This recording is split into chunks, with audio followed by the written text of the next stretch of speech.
We know humans learn from their past mistakes or their past experiences, and machines follow instructions given by humans. But what if humans teach or train machines to learn from their past data? So they can do what humans can do, so they can also act more faster? Well, that's called machine learning, but it's much more than learning. It is also about understanding and reasoning. Today we will be learning about basics of machine learning. Suppose this is Paul. He loves listening to songs. He either likes them or dislikes them, and he chooses it from the tempo, the genre, the intensity, and the gender of the voice.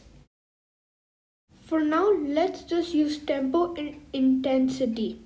The tempo is in the x-axis, and the way it starts is from relaxed to fast. And intensity is on the y-axis, going from light to soaring.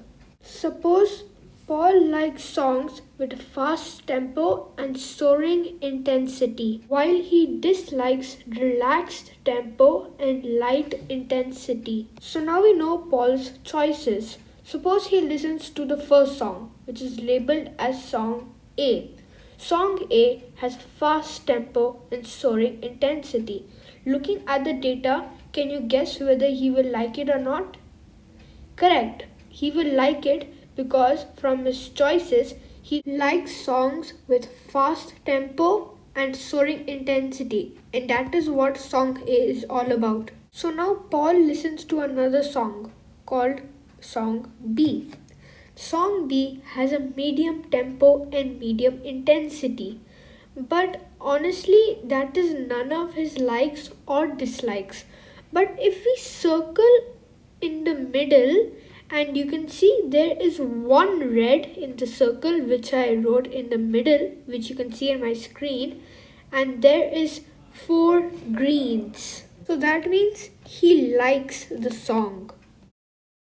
And from the way I showed you guys to circle it from the between, that's where machine learning comes in. The more the data, the better the model, the higher accuracy.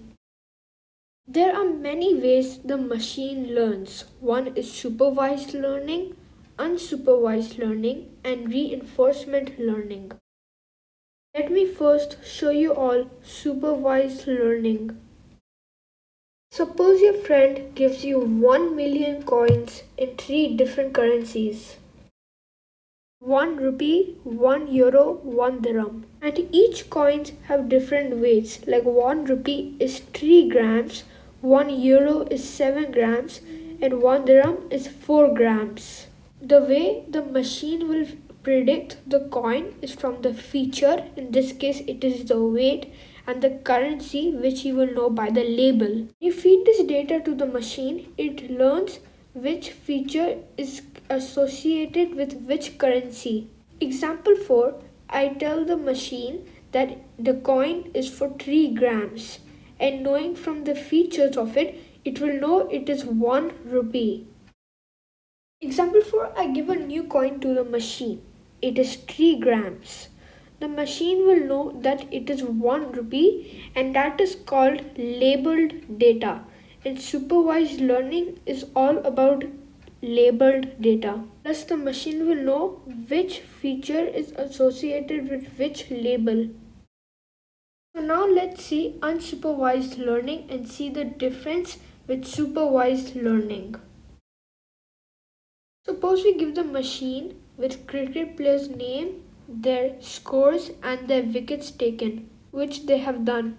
When you feed this data to the machine, it makes a data where they put the wickets at the x-axis and the runs at the y-axis. To do it, there will be 2 clusters. Some people which have done high runs but low wickets taken out, and some which have done lots of tickets out but less runs. Then for each cluster we will do batsmen and bowlers. But there's one important thing that we should note is that there is no label anywhere. Hence, unsupervised learning have no labeled data while supervised learning does. Now let's move on to reinforcement learning. Suppose you give the system an image of a dog and tell it to identify it as an image of something. The system identifies it as a cat. So you give it a negative feedback in saying that it was an image of a dog, not a cat. And next time if it gets another image of a dog, it will be able to identify it correctly. And that is reinforcement learning. To generalize a machine learning model, let's do a flow chart. Example, you give an input to the model and out goes the output. And if it is good, if it is correct from the algorithm applied, you will give it as your final answer. But if it's not the correct answer, you will give it a negative feedback and it will learn from it. Don't you sometimes wonder how is machine learning possible in today's era? That is because today we have humongous data. Everybody's online, either making a transaction or just surfing the internet. And we are generating huge amounts of data every minute. Also, the memory handling capabilities have largely increased from computers. And that also generates a huge amount of data. And there are many applications of machine learning. One is healthcare, sentiment analysis, fraud detection, and e-commerce for customer choices. While booking a cab, the differential pricing at real time based on demand, number of cars available, bad weather, and rush hour. That is how you get the different prices. And I chose the brand Vroom Soon, which I made up by myself. It is not a real brand, but other brands also do the same thing like this. And this is what machine learning looks at to choose their prices. And there are many more ways they choose. So friends, this is the end of the video. I hope you all enjoyed it and learned something new. Stay home and stay safe and feel free to check out my other videos.